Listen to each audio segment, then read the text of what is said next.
speaker tonight when I was getting sober. He, of course, would never remember me, but I remembered him. I hadn't really dried out yet, but I'd been around AA for 6 months. And there was a guy up at the podium. He was talking about leading the choir at the Texas Nut House. And I don't know, but I really identified with him. And a few of the other antics that went on, and it was somebody that I said, wow, if he can do that, maybe I can do that. And several other times he's encouraged me to take a step forward, and it's always been good. And I love him, and I'd like to introduce our speaker for tonight, Clancy I.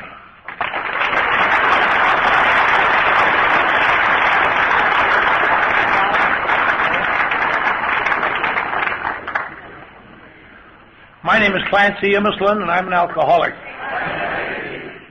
I'm very glad to be here today. Now I just start setting the record right. I never said that I led a choir at the Texas Nut House, ever. I never did. I directed a Christmas pageant. Not a very complex one, but the director's main job was trying to keep the three wise men off the Virgin Mary, if you possibly could. Get back, Lamar, back.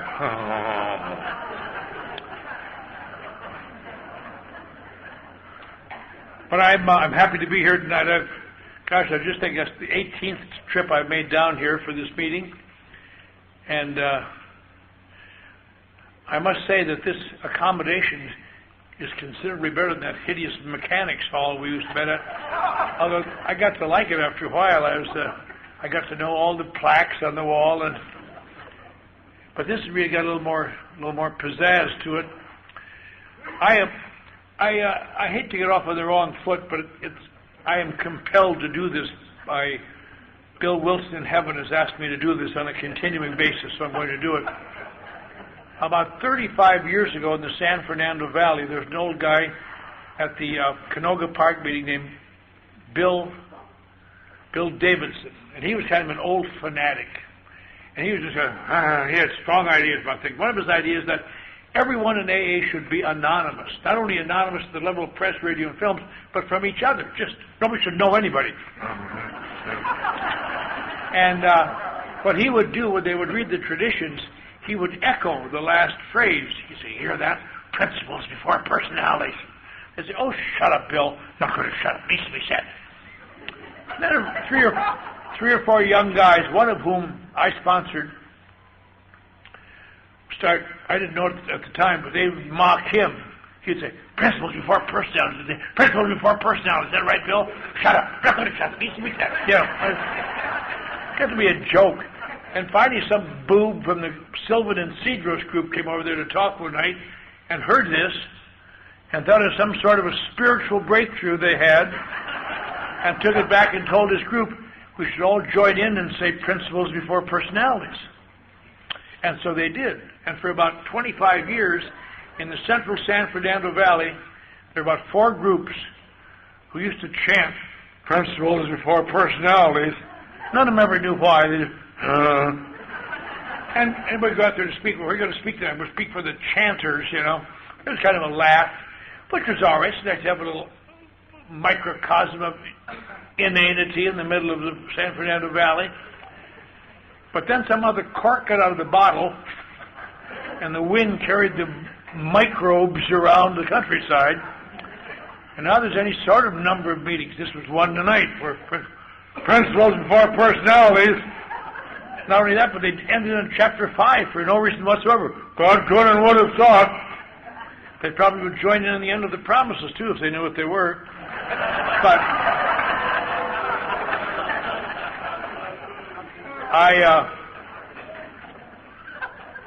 it really serves no purpose. There's a lot of these. In fact, here's the irony of it all. The Canoga Park meeting, where it started, part of the format is the secretary asks the meetings not to chant, because it has no meaning whatsoever. So where it started, they don't do it anymore, and a lot of places they don't. Our group in West Los Angeles, there's over 1,000 people every Wednesday night. When they read it, they read it. There's nobody joining in, because it has no purpose whatsoever. So I'm down here tonight to talk to some of you. Some of you people who've probably been here quite a long time, 5, 6 months, you're probably set in your ways. There's no sense trying to convert you. Oh, I got my way, screw him, you know. But if you're new, some of the guys in your first 30 days, Jeffrey and some of the others, if you're just new, before you've gone down the wrong path, you don't have to chant. It's done nowhere else in the country. It's done nowhere else in the world. It's done in Southern California amongst certain groups, and not one person who chants knows why. Why do you chant?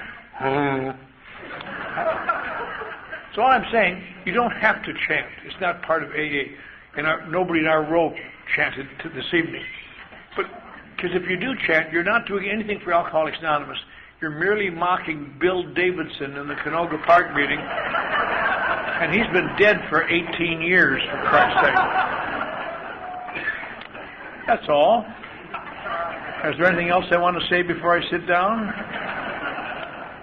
I used to drink alcohol, and I drank it for a long time, but I never paid much attention to it. I grew up in a little town up in northern Wisconsin, a little town called Eau Claire, and in fact, I was at a little class dinner earlier today in Malibu.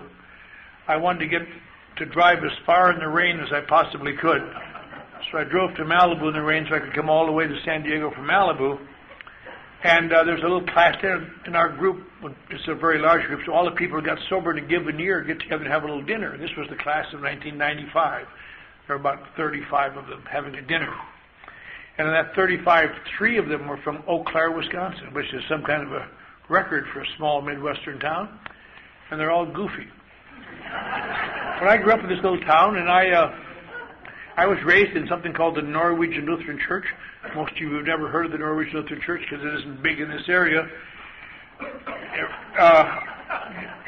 I'm a Norwegian, and people say, isn't that wonderful? But it really isn't.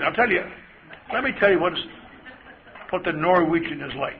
I can tell you in one small example.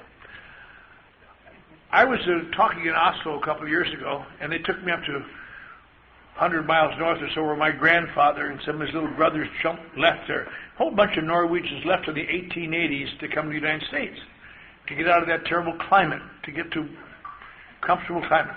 Then they came over, they all settled in North Dakota and Minnesota and Wisconsin. And they spent the last 100 years up there saying, Jesus, it's cold up here too, you know. That's the kind of mindset I have to start with, that I've had to fight to overcome it. But it's a very, very strong religion. You only have 2 rules, as far I could tell when I was a little boy. A very strict church is because you don't sin and you don't talk to Catholics.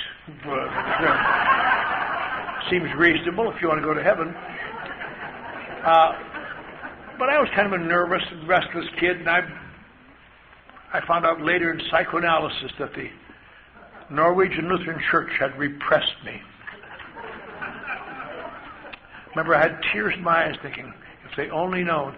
If I knew then what I know now, I would have formed adult children of Norwegian Lutherans.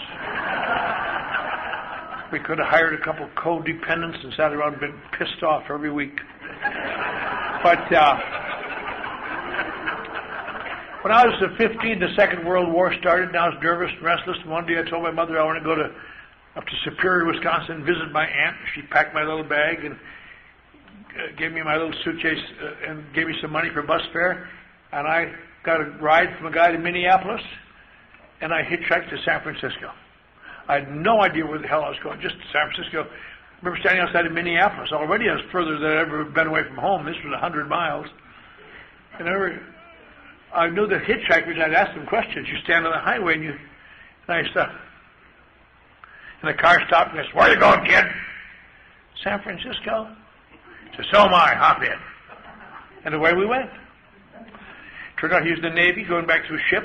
And God, I didn't know anything was going on. And we'd travel for, thousands of miles. And at night there weren't any motels, there were trailer courts. He'd stop and get me a bed and get him a bed, and he bought my meals and listened to me talk and talk to me. And I guess he just wanted somebody to help him keep awake all this whole trip. And I've thought about that many times. Says, I had no idea.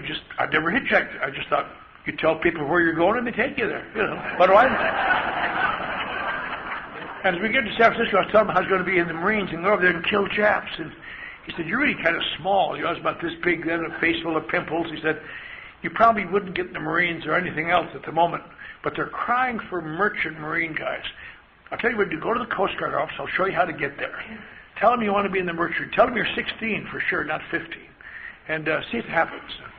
So he let me off. I remember going to the Coast Guard office the first morning I was in San Francisco, and I said, "I want to be in the merchant Marine." The guy had me some applications. "Fill out this application, kid." I put down 16. He said, "You're only 16. You'll need your parents' permission." So I took it around the block, got my parents' permission. And I brought it back, and tell you how desperate they were, they issued me Siemens papers right there. My training was walking around the block.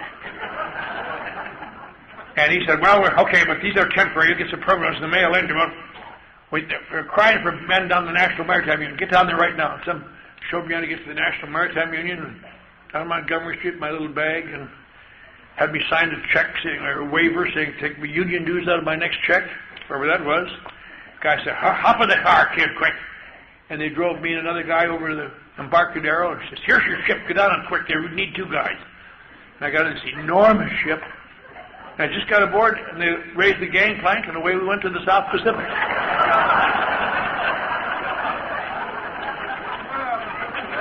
And it was kind of funny for a while. You know, guys said, "There's Treasure Island. That's where the World's Fair was last year." "That's Alcatraz over there. That's where all the big gangsters go." "That's the Golden Gate Bridge." But the damn ship just kept going. And pretty soon the Earth was going out of sight. I was standing there on the deck watching it. And I think I had an intuitive feeling that I'd made the first in an endless series of career errors. Some guy came by and said, "Hey, you get your forecastle." "Hi, Kenny." And I said, "No, hi, Kenny." He didn't say, "Hi, Kenny." I just saw Kenny back there. "Hi, Kenny." Raise your head and wave your hand, you dummy. Anyway, I hate to see him doze off so early in the talk. He's probably the only man in this room, or any man that anybody here knows, that was present the first day I walked into AA in Los Angeles. No front teeth and nothing going. And he ridiculed me, son of a bitch. Anyway. But I've forgotten it. It's only been 40 years. But so you get your forecastle. I didn't know what a forecastle was. Sounded ominous to me. Of course, a forecastle is just a sleeping quarters on a ship, as most of us know. And I got in this room. They called it a cabin. It looked like a room to me. And had 3 of the worst type of people that a small, dumb Norwegian Lutheran, pimply-faced puke could ever be with. And these kind of people are called men. And they said, "What the hell are you supposed to be?" I didn't know quite what to tell them. And I look back, I know why they were so upset at the moment. I didn't know at the time, but there were 4-man deck crews. I was the 4th man of their 4-man deck crew. And they looked at me and they realized they were going to be doing their work and mine for the rest of that trip, you know. Guys, why'd you get your damn bunks? So I did. And that ship was moving around like this, and God, I was starting to get a little seasick, and it was hot in there. And I wanted my mother, is what I really wanted. But I didn't want to say anything and ruin my image. And then these guys got talking, and I couldn't believe my ears. My God. They'd been in San Francisco apparently for several days, and they'd been doing things with women that you wouldn't. I'm a Lutheran. I couldn't. I leaned over and I said, I realized, of course, I should have known it. They all got black hair. Catholics. Right? And I don't want to give the wrong impression. Even at the age of 15 in Eau Claire, Wisconsin, I'd had sex. But I'd been apprehensive, and I'd been afraid, and I'd been alone.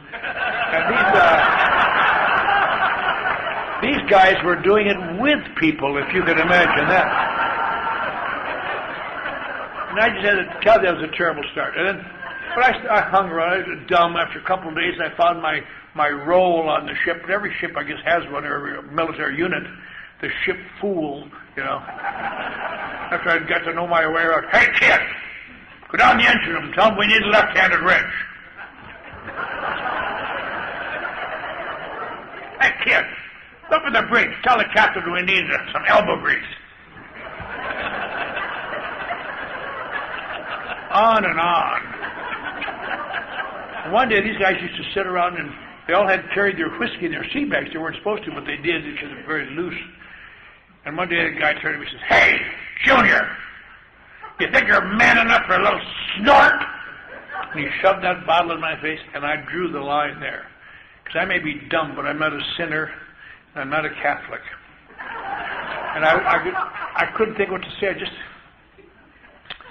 you know, when you get under a lot of emotional stress, you choke up. You know, well, look at the Padres. But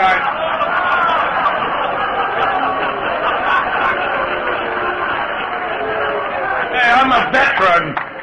Anyway. Okay, the Chargers. Is that better? Or those Clippers you sent us to. Anyway.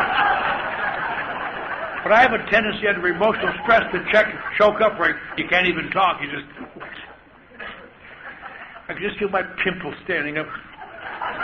But I was preparing my mind. I was going to tell him. I was going to say, "How dare you put that in my mouth? That's my face. I'm a Lutheran. I promised my mother I'm not going to drink. I'm not going to drink. I don't do that sort of thing. What the heck's wrong with you? Leave me alone." I was just about to say that when he said, "You want a little snort?" And I heard a voice say, "Goddamn right."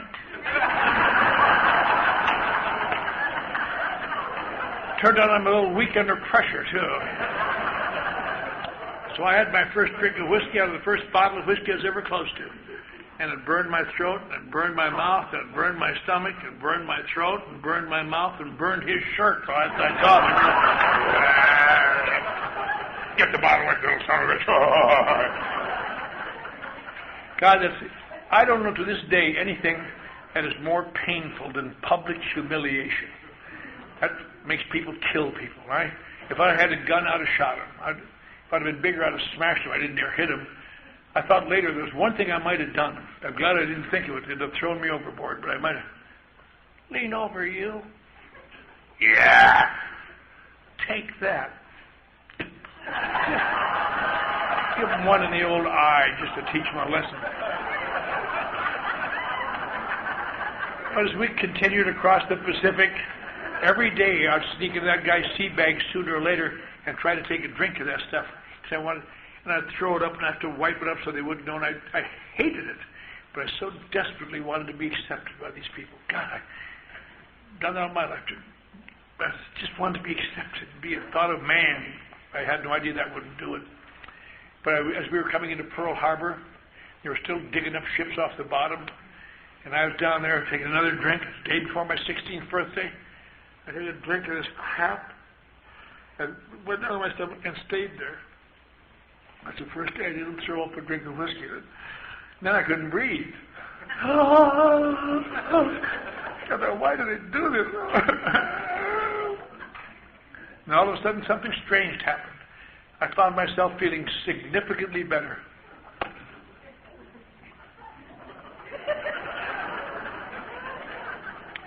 And I didn't pay much attention to it. I just remember the reaction. Because when you're in your teens is when you learn most of the things you learn about life. And you just learn new things. You don't think, oh, what's a breakthrough? You know, I've always envied people who had great insights. I've never had insights. I just stumbled through. In fact, new people, you'll hear me talking knowledgeably about my life as though I knew where I was going. That's what speakers do. Yes, I can see what. At the time, you're just like a blind man running through the woods. But later you get to AA and say, and then in 1951, I realized I needed to run into an elm tree.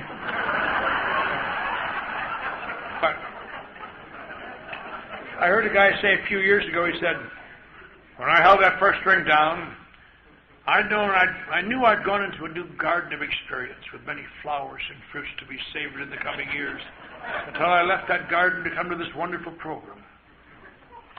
I thought, God damn it, I wish I'd known that. All I ever learned was if you don't puke and you can breathe, it makes you feel better. But I learned to smoke on that ship.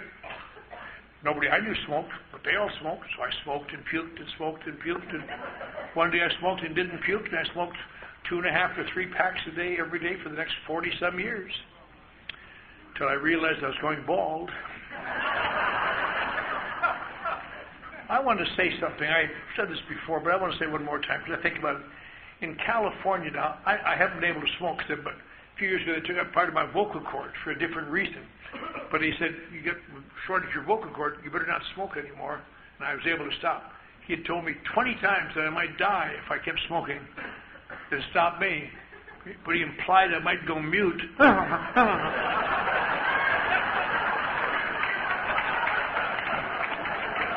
Now we're getting down to the facts. But I'm still a smoker at heart. And I detest the way the state of California treats smokers. You can't smoke anywhere. You drive down the street in rain, as I did today, huddled outside the buildings. Or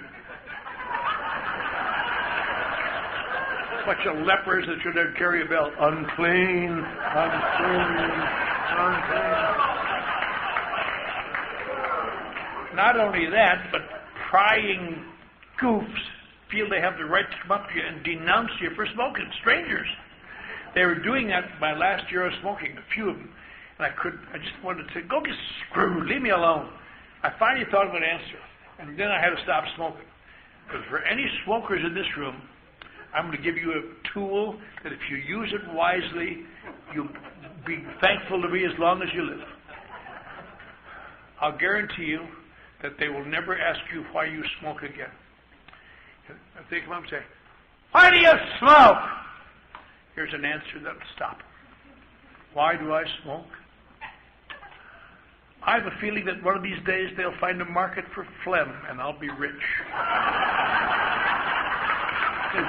And they never ask you again, I'll guarantee you. Well,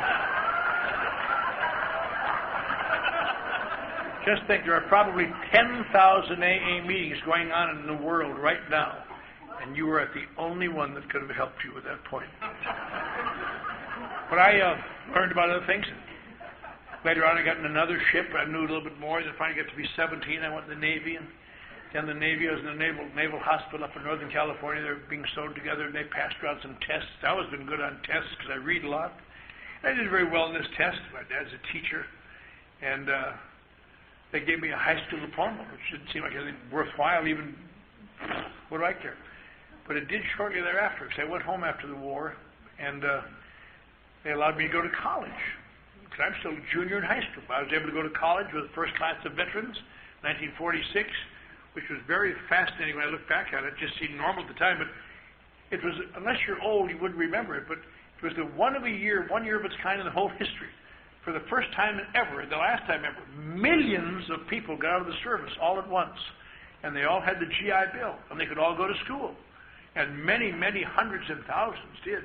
And they filled all the campuses. The colleges had to hire buildings and bring people in. And it just, everybody, the veterans had fun, everybody had fun. And you'd go to freshman English class, and there'd be some old 50-year-old ex-sergeant sitting there next to some little girl just out of high school. Were you in the war? Yeah. Do you put out?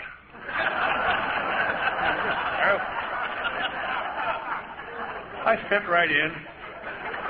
And I won some trophies. I found something I could do well, and I won some trophies at that university. And I met this girl who, God, she seemed exotic to me. She had coal black hair and hard to find that in Wisconsin, black flashing eyes, and just seemed exotic. And she won my heart, and then she dropped the bomb. I'm a Catholic. I thought I can't go to hell over that. And I fought against her. She had me in her net, and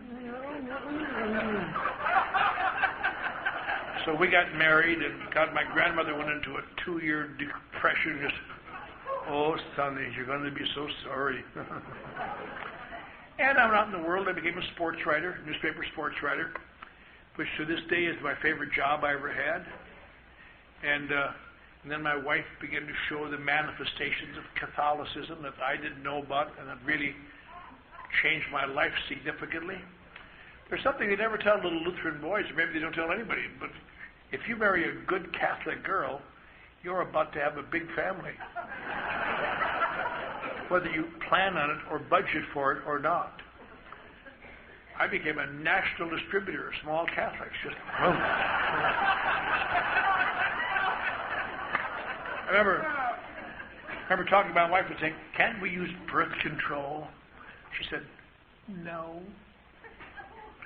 I think when I look back now, I don't know what I'd have done if she had said yes. Because it's hard to realize in this day and age of freedom how restricted everything was those years. You know, when I was in college, after being in the service, I don't believe I still had ever heard the word condom. Maybe I had, but I don't recall it. The only contact you'd have with some real bad guy in a low bar might say something like, "I got a rubber."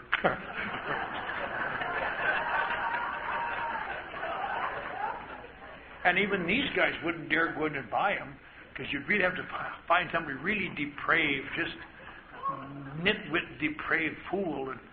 And even they'd go in and they'd be ashamed. They'd say things like, "Give me some cigarettes." And some rubbers. Yeah. And that's what's so surprising today. After all these years, things have changed so much. At least in the Rite Aid drugstore by my house, these kids come in and say, "Hey! Give me some condoms!" And some cigarettes. Yeah.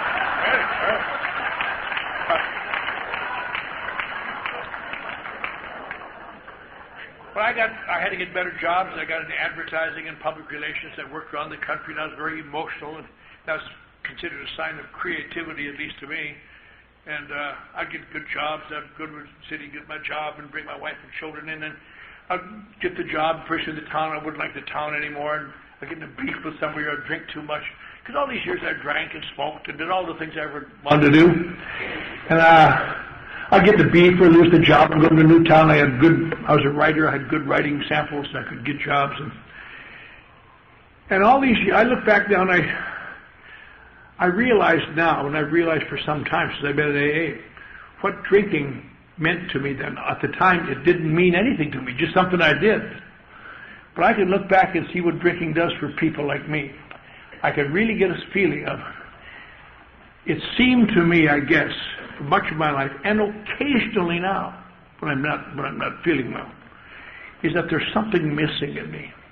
And I didn't know what it was, but I know that when people got close to me, they'd realize there's something missing in me, and they wouldn't like me so well.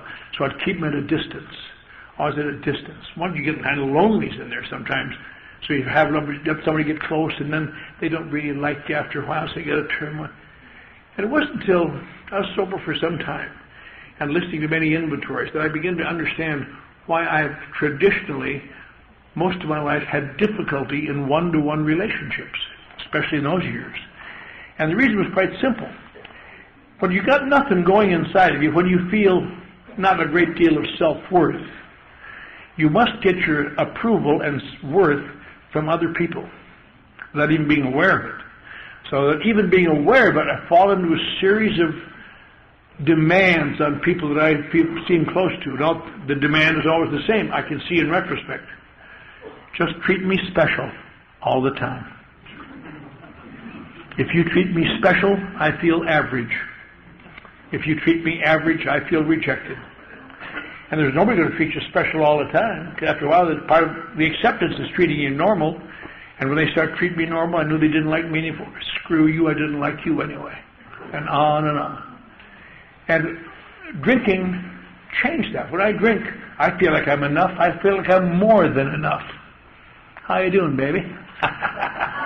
What a nice feeling after being a wussy all day to be something at night. Much of my life I've been bothered by fear, all kinds of fears, but one of the great fears that people are going to see through me and see what a phony I am sometimes, and that I'm not hip and slick as I pretend to be, and all the things that go into that. And I just hate it. When I drink, I often become fearless. I fight cops. I jump off balconies into swimming pools. Don't have a swimming pool? I'll jump on your lawn. Shit, makes no difference to me. I'll just jump. And who cares? One of my great problems in my life, and it is for most people who are insecure, feeling so sensitive all the time. Feeling so sensitive, especially the way when feeling, rejection. God, never could stand rejection. I can sense rejection when nobody else can see it. I can see it across the room. I can sense it in the air. And, sometimes I hate to ask my wife to dance in those years when I'm sober, because she might say, "Oh, not now, I'm busy."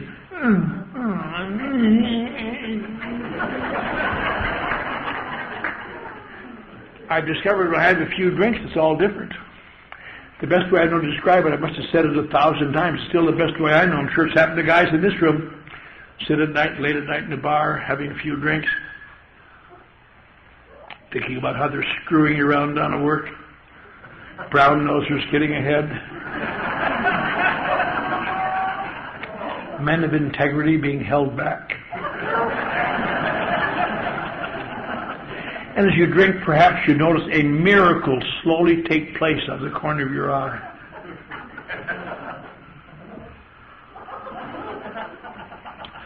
Some old beast gradually becomes beautiful.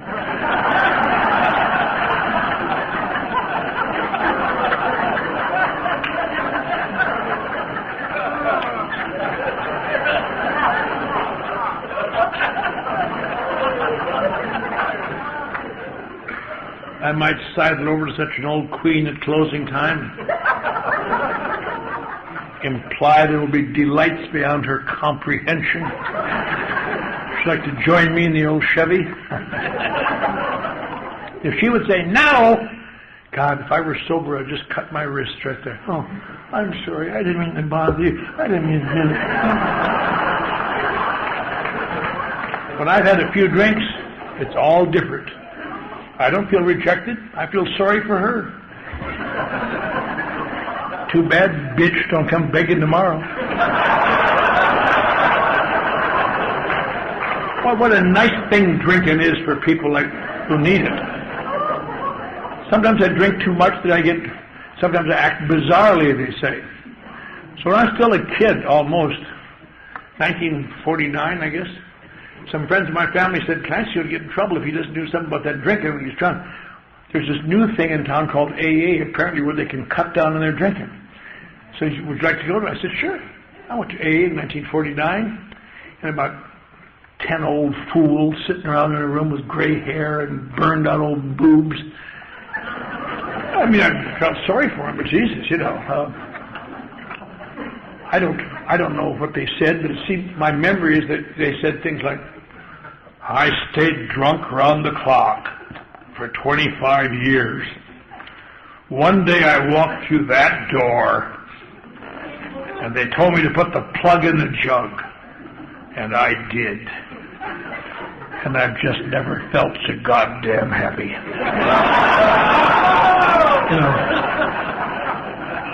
And even to dumb kids like me, there's a little credibility gap there somewhere.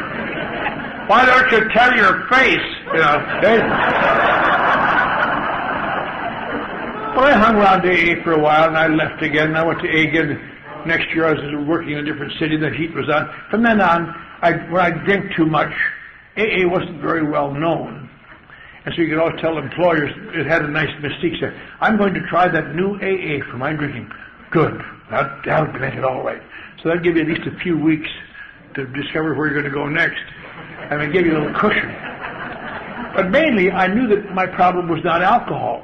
It was when I'm drunk, but it's not really alcohol. It's these other emotions, the feelings of sadness and depression and remorse and regret and sensitivity. And I remember thinking, somehow or other, when I came off the assembly line, they were supposed to put some coating on me so I don't feel things quite so much. But somebody must have said, "Hey, God, And I have all the emotions other people have, but they're just right on the surface. People can destroy me with a sentence. You learn not to show it. Nah, what he said doesn't bother me. But a new name is on my kill list for the rest of my life. Son of a bitch, I'll kill him someday. And but drinking helped me get through a lot of things, and smoking, had a pretty good reputation of being intelligent and clever. And I went up and down, different places. One day I went down, and I couldn't believe it. I went down and didn't come back up. And that can't happen to me, because I'm too slick. I was in Dallas, of all places. I'd been working there at a big advertising agency, and I went down, and within a matter of 2 or 3 weeks, they repossessed my car. They asked me to leave the house I was in. My wife I was up for a few days drinking, and she took the children, sold the furniture, and left with the children to go somewhere, I don't know. And all of a sudden, I'm standing in this empty house with my pile of clothes, and I know they're closing in on me because I'm on parole from the state hospital, and they're going to be long now. And I thought, how can this be? But I knew I had to get out of there, so I don't know if they still do it, but then they used to have driveways where you could give an organization your car, and they'd move it to a city. And then if you were a driver looking to get to that city, you go down there and they'd give you a couple bucks for gas, and you could drive the car as your own. So I got a car for Los Angeles. I got as far as El Paso and got drunk with some old friends. Got as far as Phoenix and got drunk and lost the car. Jesus. I knew it had to be within a range of 100 blocks, but I couldn't find it. And I got cross, and I was angry, and some guy bumped me in the street corner. I said, God damn, He says, take it easy. Take it easy. Sure. Turned to be a plainclothesman. He says, you need to get cooled off. And that was kind of cute because it was about 113 in Phoenix that day. And he threw me in jail overnight, I've been in jail overnight a lot. And then in the middle of the night, I got so sick and I had to throw up, and I threw up, and it turned out I threw up in the guy's bed. It wasn't the toilet like I thought, and he was gone, though, and I felt better. I laid down and went to sleep on the floor, and he came back and found his bed full of vomit and me laying next to it.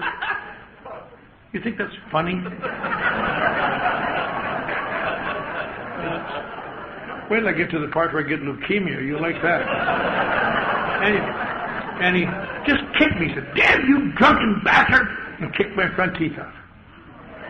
And, God, that was one of the few nights I was ever glad that I'd been in psychoanalysis. I spent several $1,000s in psychoanalysis to find out the root of my problems. And I was glad I had it that morning because I was almost instantly able to identify his problem. I remember lying there thinking, this son of a bitch is overreacting. But I didn't want to say anything and make trouble. I got out of that jail the next morning. I didn't know what to do. I'd been in and out of AA for years, so I know that if you really get up against it, you're really drunk, go to an AA club and pretend to be a newcomer. Somebody will help you, give something. So I found the AA club there near downtown, and I was staggered over there to the Arid Club and sat there, and some old lady said, are you sick? I went, yes, I am. I want to ride on an all-time basis, brother. She said, what can I do for you? I said, well, I need a few nights lodging at the 12th Step House. If I could just have that, I could make the program. Oh, she said, certainly. She gave me some money. I run down the bus depot and got out of there as fast as I could. And got to Los Angeles. And, didn't know anybody in Los Angeles. There was a guy in KFWB, radio station there, named Ted Quillen, who was a big star at that time, and I'd given him a start years before.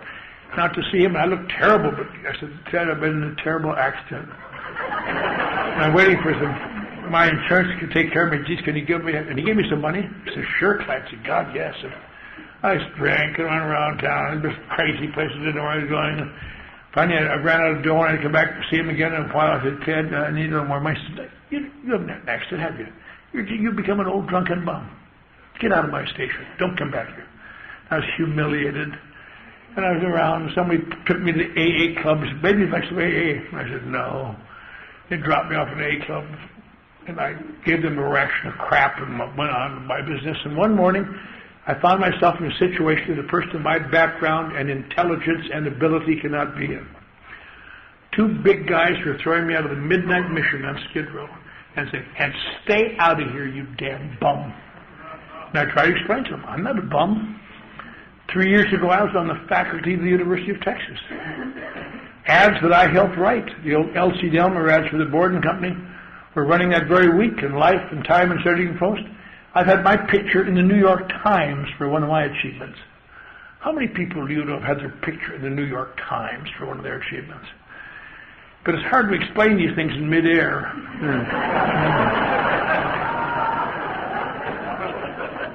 And I stood outside that damn mission that morning. It was cold drizzle, not much different than it is tonight, except it was raining, not raining so hard, but a cold drizzle. And I was sick. I had a terrible feeling. I look back, I know what that feeling is now, because I've seen people who come in AA after me identified. I couldn't identify it. But it's the feeling of not having a friendly direction. There's no place where if you go far enough, there's going to be somebody who's glad to see you. You just no place to go. And you think, well, it's certainly on schedule, but I've seen that happen to people with a lot of dough. They burned everybody off.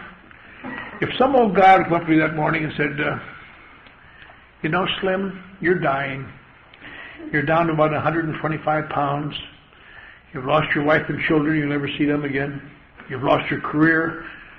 Once upon a time they called you a boy genius. Now you can't even get a job washing dishes. You've lost your clothing. You must be in that car in Phoenix, wherever it is. But all you got left is what you got on. They're dirty and torn and wet. Even if you get some clothes, you can't get a job. You got no front teeth. You look like such a mess. Your mouth is bloody and filthy. You're an only child, and your mother is not allowed to accept phone calls from you anymore because your stepfather is so tired of watching you manipulate her one more time for some money and make promises and break him and break her heart. He would rather have her think you were dead than the way you are. Now, you've been in and out of AA for a lot of years, being superior and smug and clever. Why don't you just go back to AA now one more time and admit you're an alcoholic and do something about it before you die? And if some guy had said that to me, and if I were in a mood to be honest, which I may or may not have been, most people in this room who've been desperate know that honesty is not your number one priority. The priority is how do I get out of this, or how do I get them to leave me alone. But if I were in a mood to be honest, I would have probably had to say, pal, it isn't the way it looks. It isn't the way it looks. I'm not an alcoholic. And I'll tell you, I wish I were. I wish I would give anything, but I'm not an alcoholic. And he might have said, well, prove you're not an alcoholic. I couldn't have done that. I wouldn't have had the objectivity to stand back and examine myself and delineate the changes. So I probably would have had to do what frightened people like me do when they get cornered. You take refuge behind bluster. You say things like, oh, get out of my face. Screw you, son of a bitch. Leave me alone. Because I didn't know the right answer. I know the right answer now. Known it for a lot of years. It's quite simple. I know what an alcoholic is. I'm not that. So that begs the question, well, what's an alcoholic? Everybody in this room knows what an alcoholic is. People outside that won't come in here, that old fool sitting in the guard gate up there knows what an alcoholic is. Well, maybe not him. I shouldn't have said that now. I'll make amends to him when I go by.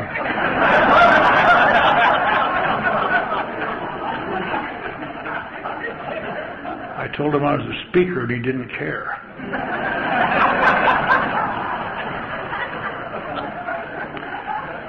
But what's an alcoholic? Very simple.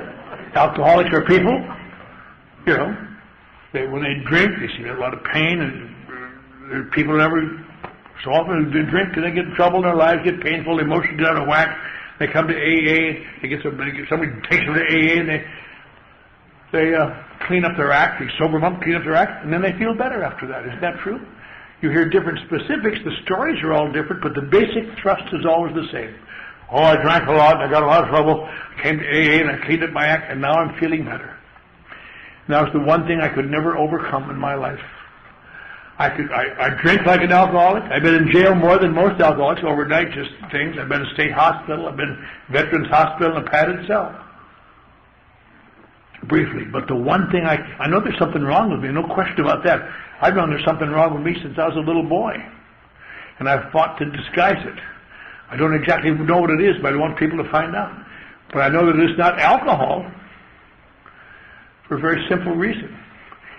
It is when I get sober and clean up my act, that's when my life gets painful. And that's when my emotions get out of whack. And the longer I try to be good, the worse it gets sometimes. It's almost as though somebody puts a spring inside of me and they just push it together little by little. And I just get more and more tense and more nervous. And I want to do good and I want to be good, and it just gets so bad. People screw me around. And I've gone to psychiatrists, spent thousands of dollars to get rid of that feeling. I've read philosophy. I've done all sorts of things, changed cities. But I know that there's nothing removes it quite like 2 or 3 drinks.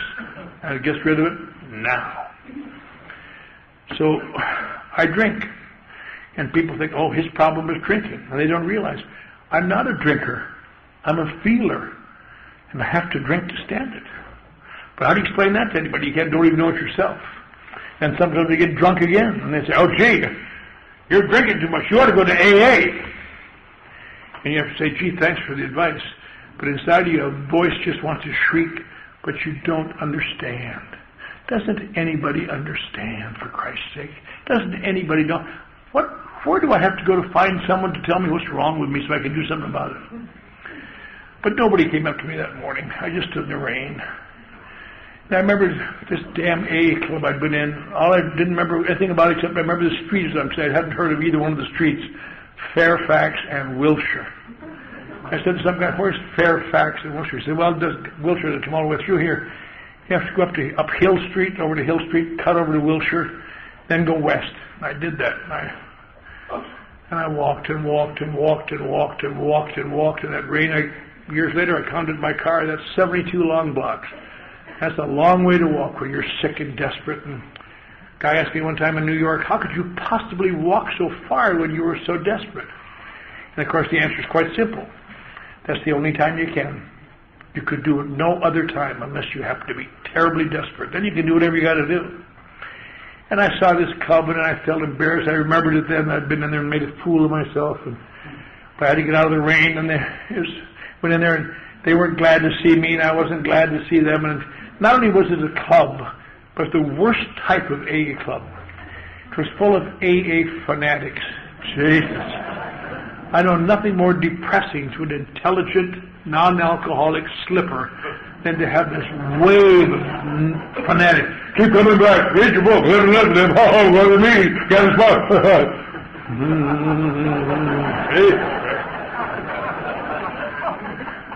When I hung around and that night they had a meeting and I had about 4 pounds of cake and listened to somebody talk about God or somebody I didn't like. And after the meeting I didn't know where to sleep, and the guy said, there's an abandoned car out in the parking lot. An old Mercury, a guy named Joe Quinn left it here last summer.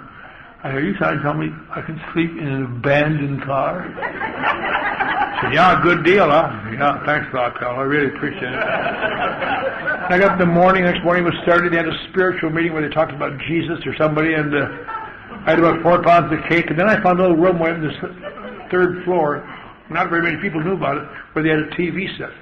So I went up there and watched football games all afternoon. That was something. Then they had a meeting that night, and I ate 4 pounds of cake, and they talked about success. And I went to bed in my car, got up the next morning and washed at the damn old club, and went upstairs and watched television, watched soap operas, and still raining, and this went on for days. I remember thinking, maybe I'm dead. Maybe I'm dead. Maybe my grandmother was right.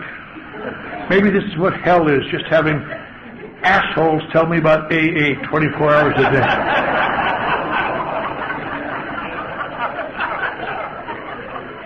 I was going to see how the signers did that word. Hey, I'm sorry I used that word. Some of you guys are rather young.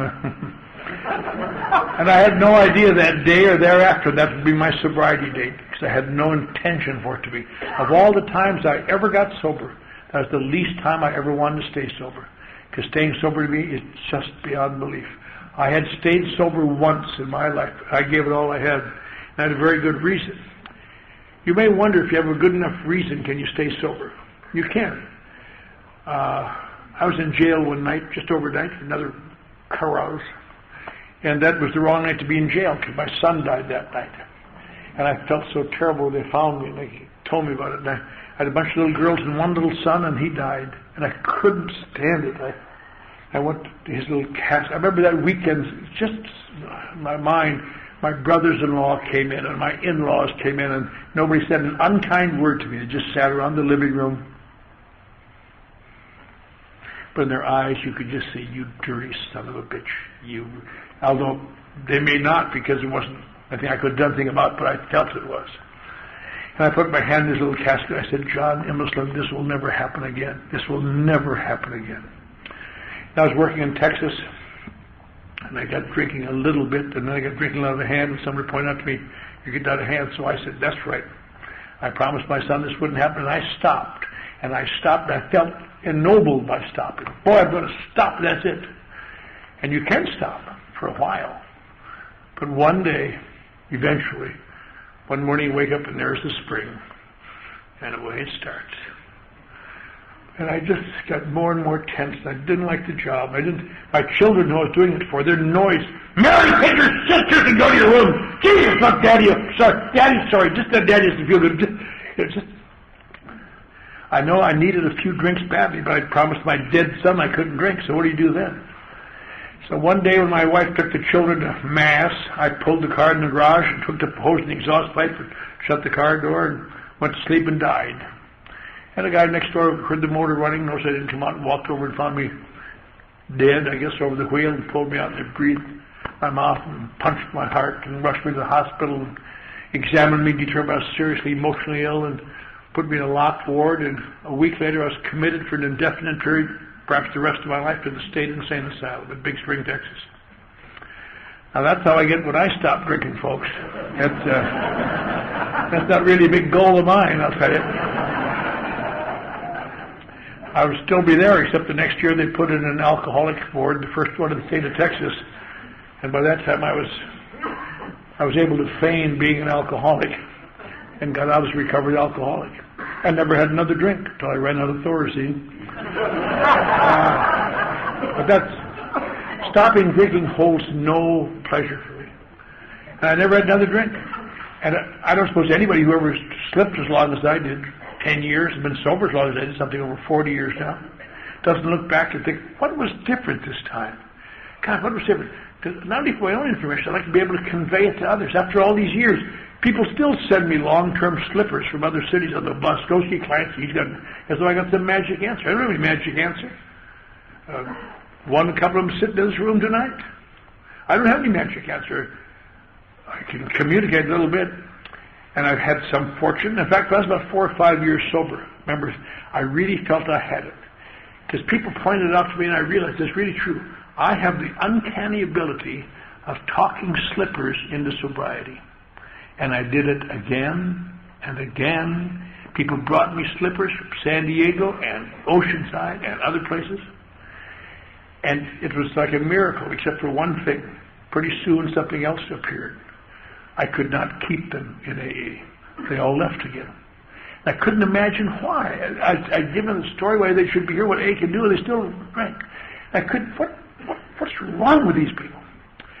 And it wasn't until a few years later I ran across an example of what it was that I see it so clearly now. In my backyard there's a driveway. One day I was teaching two of my grandsons, John and Joe Nutman, to ride a bicycle back there. And they were having a terrible time. They were falling down, and Joe cut his arm, and John had a bloody nose, and "We don't want to do this anymore, Grandpa." "Yes, you do. You just don't know it." I'm not going to have some kids make me look bad. At the end of the day, they couldn't ride a bicycle. They were bleeding. Their mother whined at me, and Jesus, I shouted. A couple of days later, I tried it briefly. They couldn't do it. And I thought, isn't that sad? After all I've gone through, to have two retarded grandsons.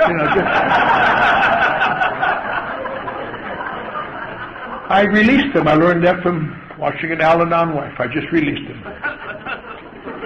And somebody else tried to help them, and pretty soon they were riding a bicycle. Because what happened to those little rats, this happened to most of the people in this room, is one day, out of nowhere, if you're learning to ride a bicycle, you fall down and you can't do it, But you keep trying, one day out of nowhere, you suddenly get a sense of balance. You don't know how you get it, you can't explain it, but you can now ride a bicycle for the rest of your life, or a motorcycle, or whatever. But you cannot convey that ability to someone for whom you would give your life. Everybody's got to get on their own bicycle and fall off and try, and some quit, and so on. And in a much more complex way, I think that's the story of Alcoholics Anonymous. What we can do is put people on the bicycle. But if they don't pedal and steer and take an occasional fall and get up again, we can't help them. But all of us would have done that. That's one of the great things you learn about 12-step work. You have to get your ego out of the way. You must do the best you can in putting them on the bicycle and not take it as a personal rejection if they fall off, because that's no longer in your hands. You can tell them to make sure you tell them right. But a couple of years ago I was talking in Toronto, and a woman said to me, it was in the afternoon, there was a question and answer meeting, and I love question and answer meetings if I'm doing the answering, because I've discovered I have a facility for weaving a tapestry of BS till I think of the answer, And this woman in the back says, "Clancy, I have a question for you." "Yes." "I want one of your long answers." She said, "Just in a sentence or two. What was different this time?" And I could not think of an answer in a sentence or two. I could weave a tapestry, but I couldn't think of an answer. I said, "I really can't give you that answer right now. I'm sorry." I was taking a shower that night before I spoke at the regular meeting, and I finally thought of an answer. But it's an answer I didn't like, because it's a two-bit little answer. It's a nothing answer. It's not the type of answer you want to talk about. I like answers that have panache, with a little body.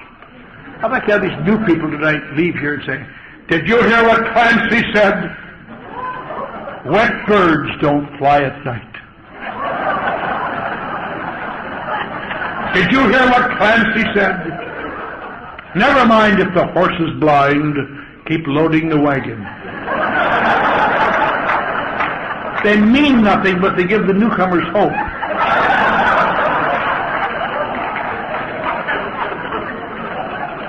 And the answer I thought of was such a petty little thing. This was the first time I ever sunk so low emotionally that I found...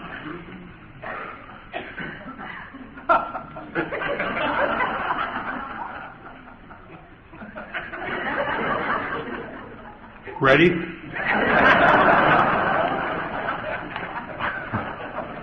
This is the first time I guess I do talk so much, their poor fingers get tired. I've had enough of this shit.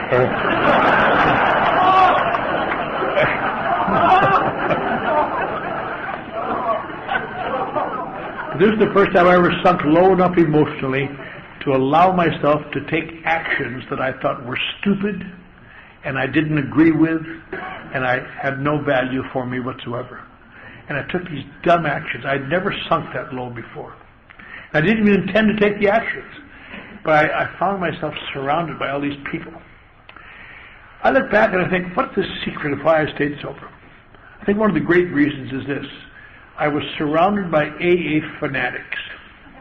I would not call them AA fanatics tonight. I would call them AA winners. You will hear again and again, new people, when you hang around AA, that old phrase, "Stick with the winners, stick with the winners."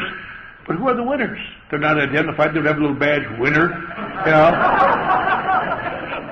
You think maybe the people who've been sober the longest. Sometimes they are, and sometimes they're not. I know people who've been sober many years who used to be good AAs, and they just begin to atrophy inside. They become sour and bitter, and I tell newcomers to stay away from them, because all you're going to get from them is poison. They're staying sober, I don't know how. So who are the winners? Well, as far as I can tell, the winners are the people who sit in these meetings on a continuing basis, who came here feeling as bad as I did or you did.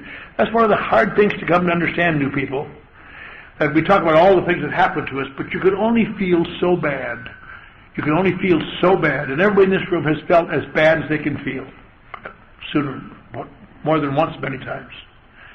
But they've come here feeling bad, and in their desperation, they've allowed themselves to be guided to take actions that didn't necessarily make sense to them, and their lives gradually change, and they get a new perception, and now they sit in these meetings, they look for new people to try to guide into these same actions.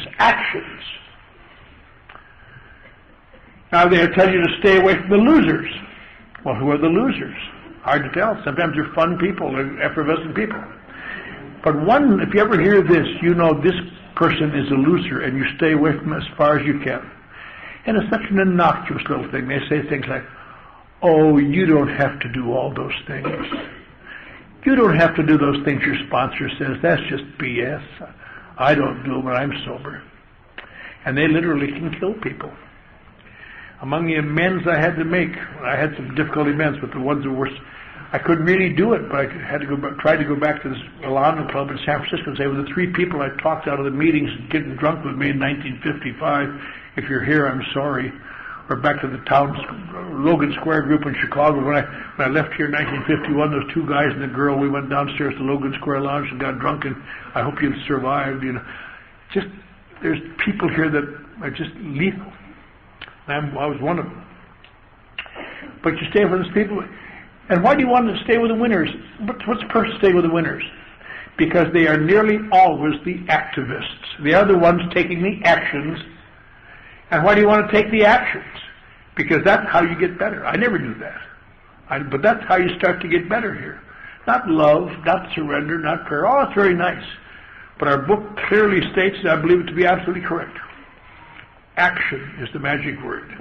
And it's hard to understand that because it goes against your mind.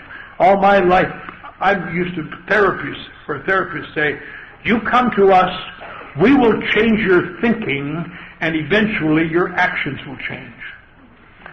And AA says, well, it doesn't sound right, but you come to us, we will change your actions, and eventually your thinking will change. And they just sound stupid until you stay here long enough to realize these people have hundreds of thousands and millions of sober people, and these people do not have any sober alcoholics. There's a moral there somewhere, I just can't make it out.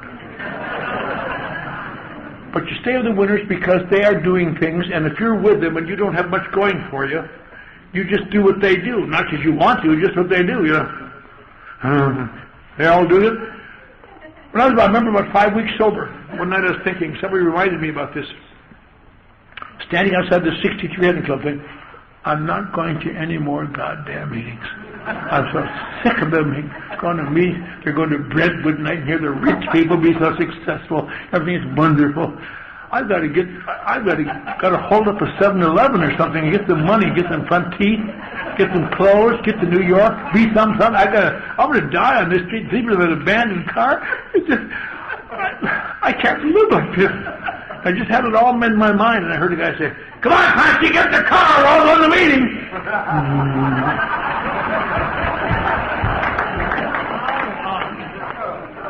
Sunday morning when I'm trying to rest, "Come on, Clancy, we're going to help Fred move his furniture." Oh, shit. On and on. And I hung around there and I stayed sober, and I just made a friend of other losers, and we all hung in. And then the day comes where you say, "Get a sponsor." I had to get a sponsor. I don't like sponsors. I'd had sponsors. If you're new tonight, let me warn you.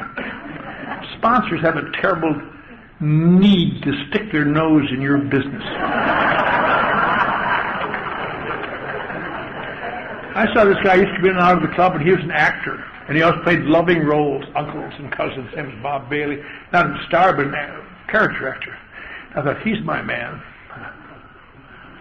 "Bob, would you be my sponsor?" "Yeah, I want you to do what I'm going to tell you." "Sure, Bob." I looked back at that and thought many times he should have won the Academy Award for every loving role he ever played, because they were totally foreign to his nature. He turned out to be a right-wing, fascist AA pig. He just... And I've often thought, why would I take that crap? Because my stock and trade for much of my life, I don't take crap from anybody. On a job I work a year to get, somebody gives me a ration of shit, take their job and shove it. I get in a bar, some big guy says, "You ready to go?" I say, "Yeah, I'm ready to go, let's try it." May knock me down, but I don't take crap from anybody. And this guy was giving me a monster crap. And I took it. You know who I liked? I liked the kind of people I liked. I liked people who liked me. I thought they were stupid. I had no respect for them because they were dumb goals. But I liked them. I hated people who could see through me because they could see what a phony I was. And this guy could see through me, and I hated him. But he also liked me.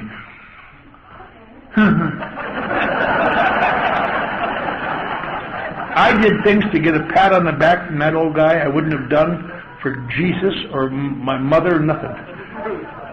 You did a good job, big kid.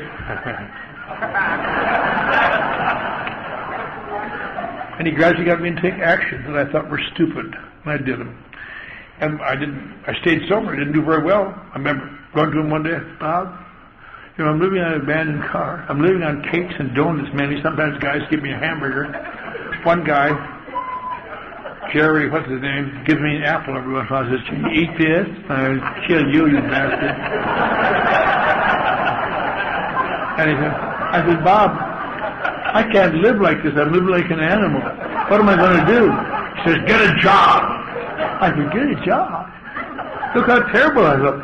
He says, "Get a terrible job."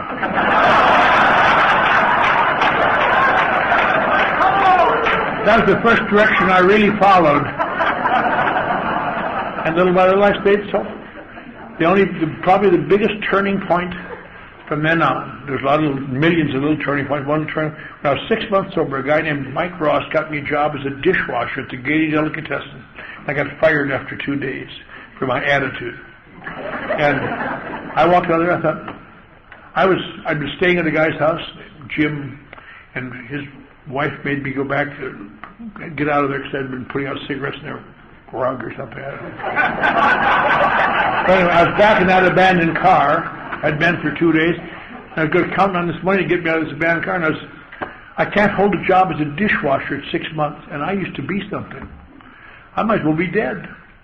So I just decided to walk into the ocean. And I started towards the ocean, and I said I'd lost my stamina. I couldn't find the ocean. If I stopped at the gas station, I said, "Where's the ocean?" He said, "Well, you're from Western Beverly Hills, kid. You have to go past the Veterans Hospital about another 3.5 or 4 miles after that." I thought, screw that. I don't do that. So I called up my sponsor. I hate to call him because he hated to hear bad news. I told him, I said, "Bob, this is kind of..." "Why do you think you're working?" "Bob, let me explain. You know, I'm just losing it, Bob. I can't go out anymore. What can I do?" He says, "Why don't you write your inventory the way I told you?" About a week before that, I said, "Why don't you write your inventory?" I told him I've taken my inventory with a psychiatrist. Why do you want to take it with an out-of-work actor? What good is that going to do? That made him cross. Everything made him cross. I said, "Bob, in my judgment, that's the last thing in the world I need. My God, I'm so full of remorse and regret. Write down those things, I'll blow my head off. God, Bob, I need something deep and with a meaning." And he explained that to me. He says, "In your judgment. Who cares about your judgment? You live in an abandoned car, for Christ's sake. If I wanted your judgment, I'd put my head in the back window and ask you for it."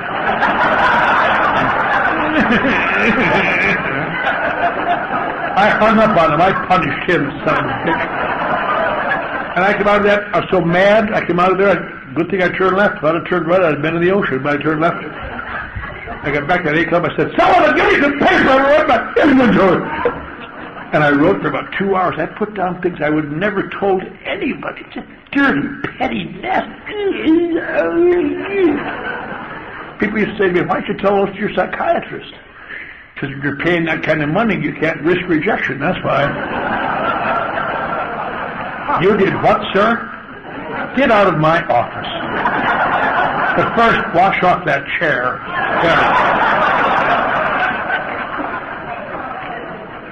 And I got done. I've got to go a lot, and I got done. And I felt better. I'd proved it didn't work. That cheered me up a little. And a few days later, I was still around, and he came by with the club. He said, "Okay, get your inventory." I had to jam under the seat of my abandoned car. He said, "Get your inventory. We'll take your inventory down." I said, "Bob, I'm really not up for it. Let's do it next week or maybe the week after. my motives wouldn't be right for it. I said, shut up and get in the car. So I get in the car.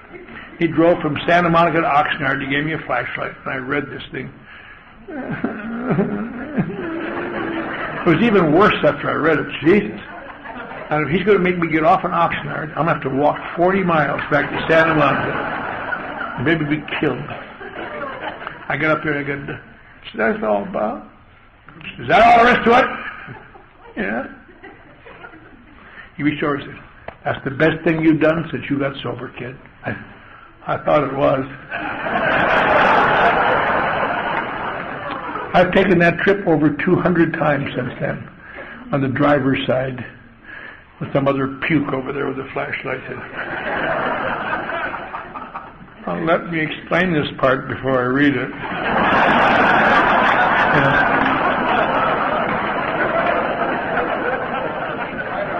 That's the amazing thing. There are certain things in every inventory that are the same. Every good inventory I've ever heard, they're always the same. They contain lack of self-worth, guilt, resentment, fear, and occasional lashing out at the world to punish them for what they've done to me. And the stories are all different. All over in 1 week, a few years ago, I heard the daughter of one of the most famous men of the 20th century, and a week later, I heard a guy just out of the Washington State Penitentiary, a guy from El Paso, born under a bridge, never knew his father was, just a low life his whole life, and their inventories were exactly the same. The specifics were all different. That's what makes AA so unusual. It works at a level you can't see it. That's why you can't depend on your judgment of whether or not you should do it. That's why you have to be with people who are doing it and do it, and then discover after you've done it that it works. And it's that way all over. I've been sober a lot of years, and I've been active all these years, so I've had a chance to do a lot of things you people haven't had a chance to do yet. In the last few years I've been asked to come and speak in places like Berlin, and a few months ago in Dublin, and Belfast, and London, and could be in Oslo again in June, and tomorrow I'm flying to Africa to speak all week in Africa, and on and on. You think you'd find exotic AA in all these places. You don't. Except for the accents, you hear the same chatter you hear right around here. Some people are afraid. Some people are trying to reassure them. Every group, in a sense, seems to boil down to the same thing. There's a group of people who have done the things, who are feeling better. They seem to be here. There's a group of people who defy them, don't want to do the things, whatever the reasons are, don't want to go all the way, and they stand around and sneer and scorn at those people. And then there are the newcomers, and both these groups fight for their soul. And it happens all over. And it's amazing that we get as many as we do, because it's always to a new guy. It's easier to understand you don't have to do it than you have to do things you think are stupid. But that's why we reinforce ourselves. And I did that, and I stayed sober. And I finally got a job, and I was about 2 years sober as a little writer in a medical corporation. And I went to work every day, and I learned some great spiritual lessons from my sponsor. And I'll share them with you now. You think, what are the great spiritual lessons of AA? Prayer, meditation, yeah, they're nice. But let me tell you some real good ones. Do what you said you would do. Be where you said you would be when you said you would be there. This lunch today, someone was saying to me, you're not going to actually drive all the way to San Diego in the rain all the way with the bad traffic. It didn't even enter my mind not to. If I did, my sponsor would come out of heaven and kill me, You son of a bitch, I told you. But I mean, you be where you said you were going to be, when you said you would be there, or let them know you're not coming. Don't take out your hostility on people who can't answer back. Children, waiters and waitresses, employees, things like that. On days when you know you're having a bad day, watch that mouth, because you can just cut people up and never even know it. Just being smart once too often, ruin a friendship, destroy a friend, and a whole bunch of things. And I didn't learn the lessons very well, but I learned them well enough to know that I was able to stay in the job, and eventually got front teeth when I was on that job. I still did the front teeth. I learned to carry my lip like this. A lot of people thought I'd been burned in a fire. But I went to work every day and I got front teeth. When I was 5 years sober, I was director of advertising for that medical corporation. When I was 7 years sober, another guy and I were brought into Hollywood, and we created something called Boss Radio. It became the #1 hard rock station in the world. And we all wore shiny suits and said things like, What's coming on down, baby?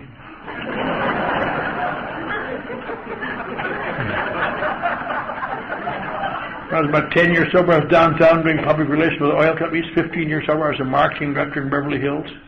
When I was 5 years sober, the same wife and all those children heard the crinkle of green in my wallet, all the way to a post office box in Dallas, leaped out of their post office box, fled to my side. 9 months and 10 seconds later, another Catholic hit the street.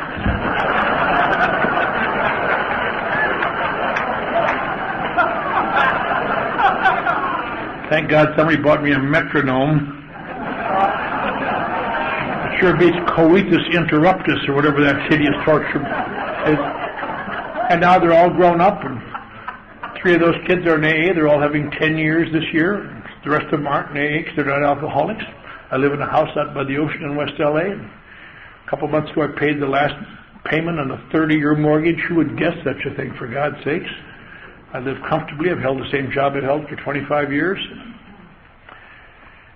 Jeffrey, which one's Jeffrey? You're the new guy?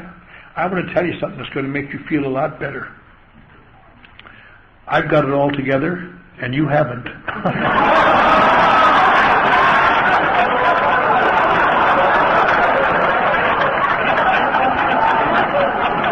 But I know you'd be happy for me. See, that's what I just wanted to know where you were. I'm going to tell you something.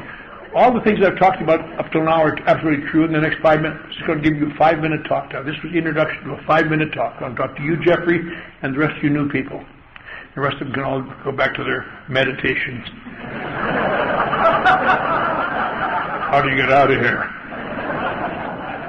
The most important thing I said tonight, I said, my name is Clancy I, and I'm an alcoholic. Now, when did I become an alcoholic? I wasn't an alcoholic when I drank. I wasn't an alcoholic when I got sober. When did I become an alcoholic? Because my problem has always been this. My problem is not really alcohol. It is when I'm drunk, or raising hell, and hungover, but it isn't really alcohol. And imagine my surprise to stay here a while doing dumb things with dumb people and taking dumb actions that enable me to survive long enough to discover that is exactly what this book says. This book says specifically my problem isn't alcohol. And I'd never seen it in there, but that's what it says. The problem is not alcohol. Now, you might think, of course it's alcohol. We all know that. I can disprove that in 5 seconds. If the problem is alcohol, detoxes turn out recovered people, and they don't.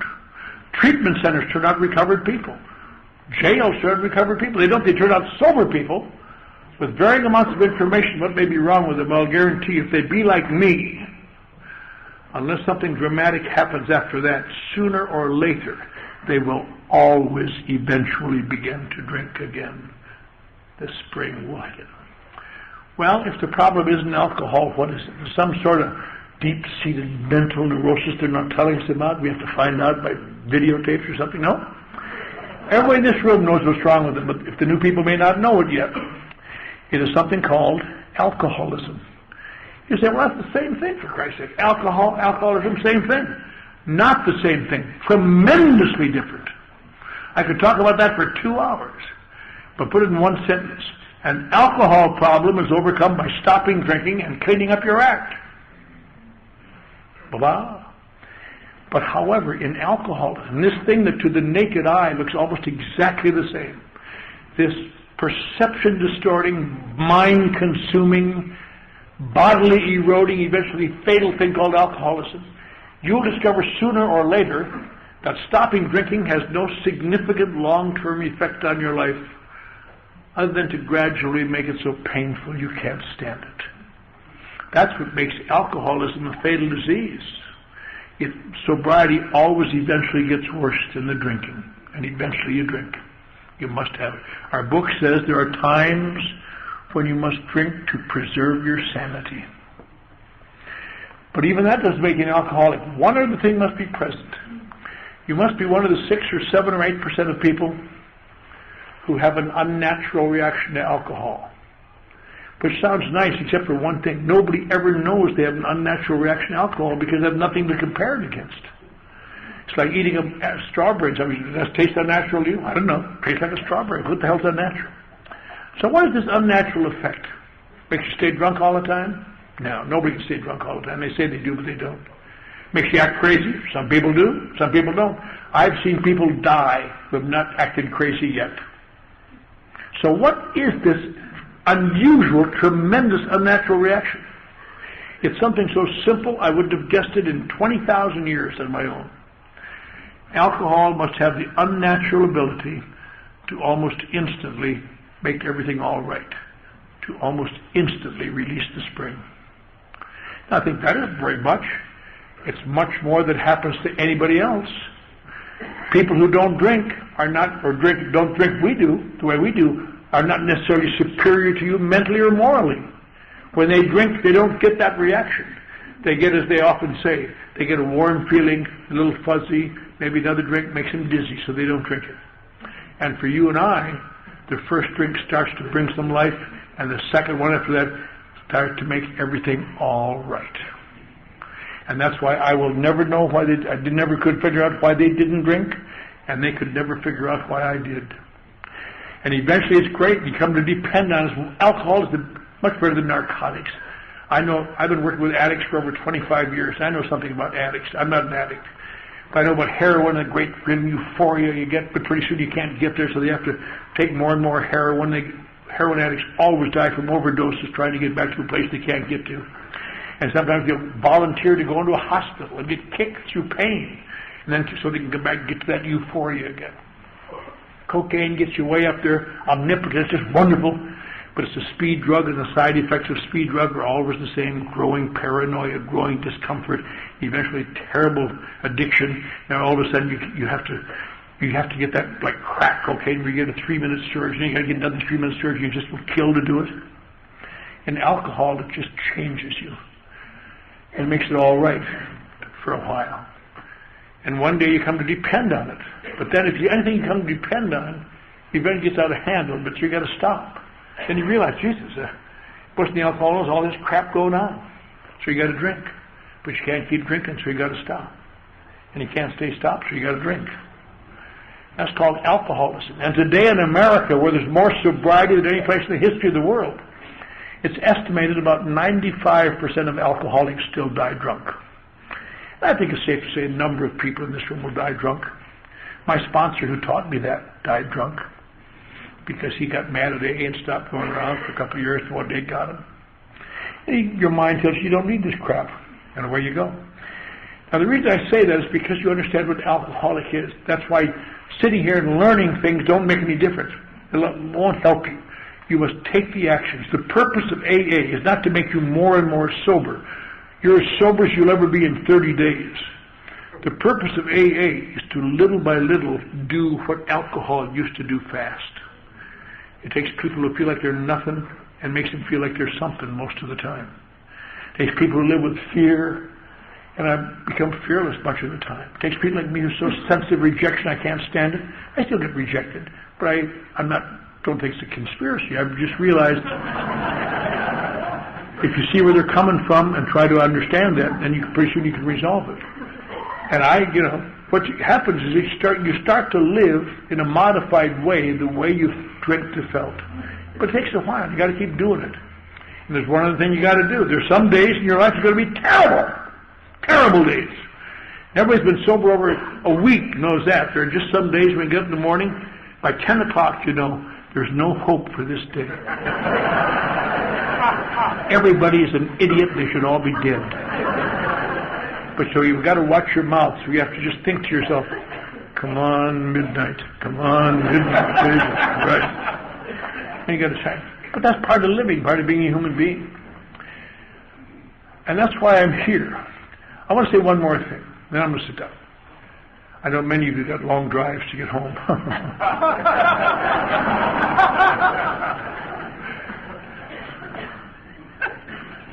But my strength will be up. I had some cold chicken. I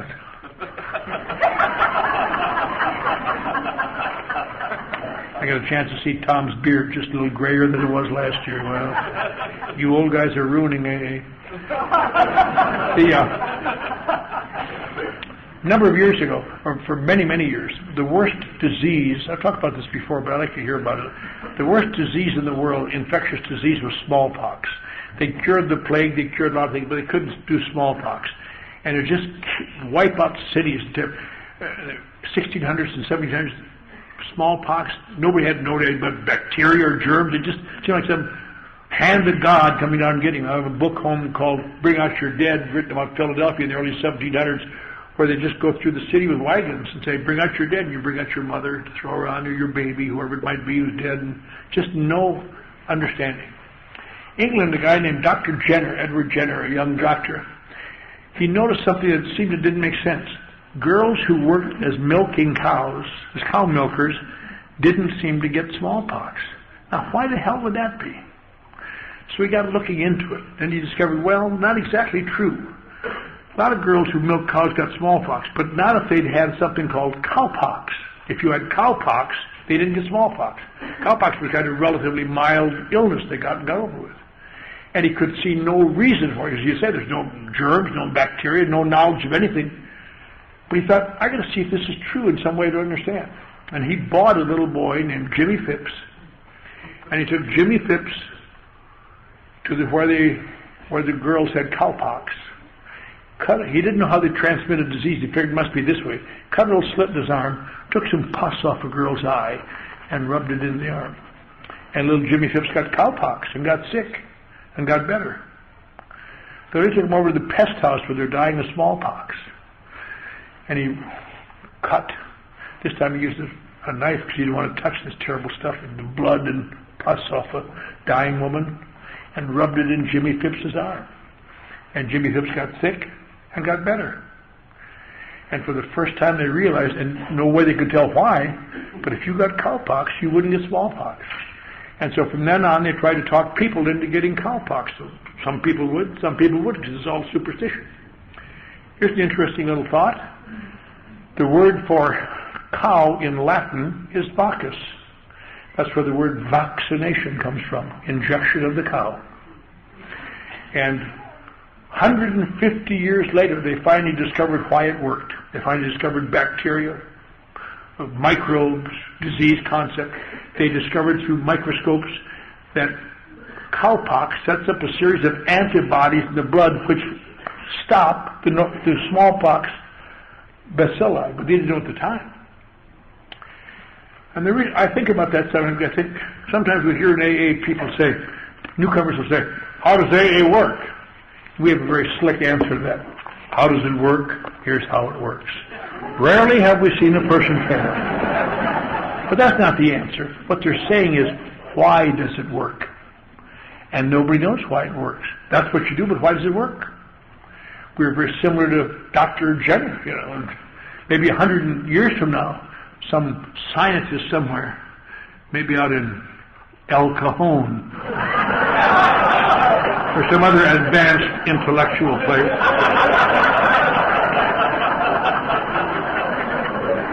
will make a breakthrough. I've discovered it. I've discovered the reasons.